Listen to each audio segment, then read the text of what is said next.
In 1948, a book was published that sparked the sexual revolution. Unnoticed within it were the details of the sexual abuse of several hundred children.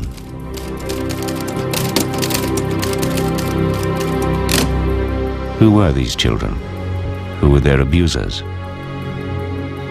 And how did the world's most famous sex scientist come to use the details of these sexual assaults as evidence of children's sexuality? In June 1944, Alfred Kinsey left Indiana on an 1,800-mile trek across the southwestern United States.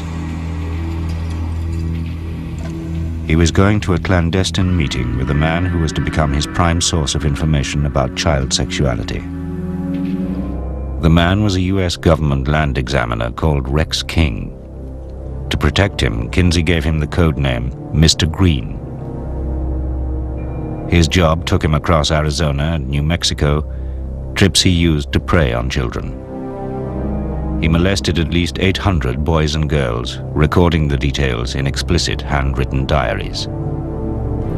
When, in 1948, Alfred Kinsey's sexual behavior in the human male became an instant bestseller, no one seemed to notice the contents of Chapter 5. In it, Kinsey reproduced sections of the pedophile diaries he had received from Mr. Green. First, and with no independent corroboration, he published verbatim Green's detailed descriptions of what the pedophile claimed were orgasms experienced by the hundreds of children he had abused.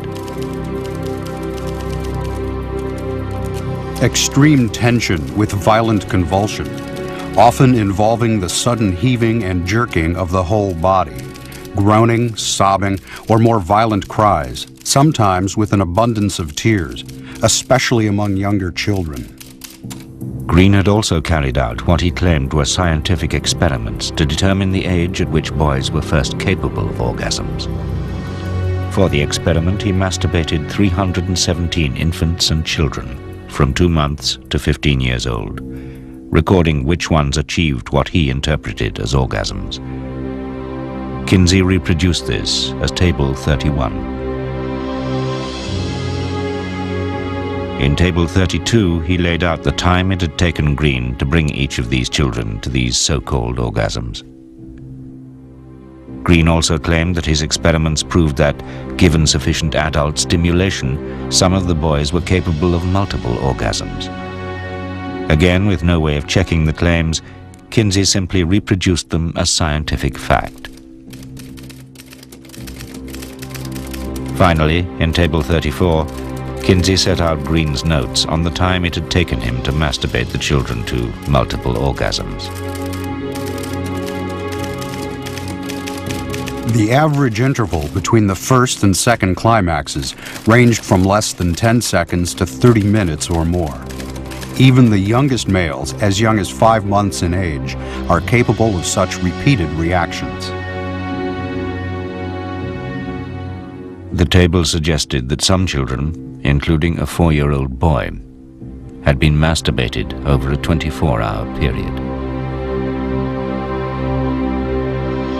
In his book, and based primarily on Green's information, Kinsey claimed that children could, with the assistance of an experienced adult, enjoy sexual activity from the moment they were born. My father actually did mail in some questionnaires, I believe, to the Kinsey Institute about the sexual abuse that he was doing on me. At the very peak of when all the abuse was going on, there was a paper in a brown envelope, and it was kind of halfway out of the envelope.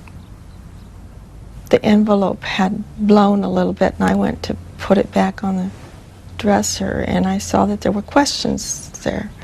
And it was a whole series of questions with little boxes in front of them. And I read one of the sentences, and I didn't know one of the words. And so I asked my father, "What is O-R-G-A-Z?" Oh, he says that's orgasm. But from what her father said about Kinsey, Esther fears the details of her abuse may have been used in his second book, Sexual Behavior in the Human Female. In a section dealing with sex between adults and children, Kinsey claimed to have evidence that children can enjoy abuse. The adult contacts are a source of pleasure to some children, and sometimes may arouse the child erotically and bring it to orgasm. It is difficult to understand why a child, except for its cultural conditioning, should be disturbed at having its genitalia touched.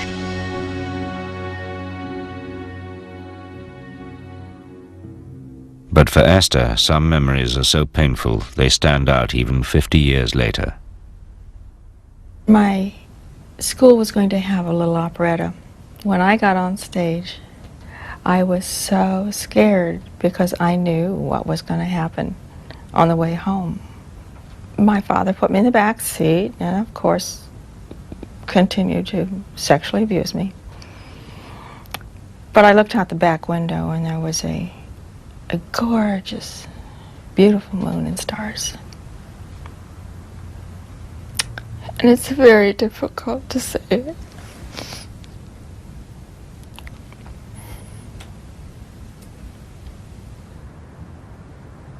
It was a very painful memory to remember. In his final years, Kinsey would testify before legislatures and courts that pedophilia was a less dangerous problem than public intolerance of it.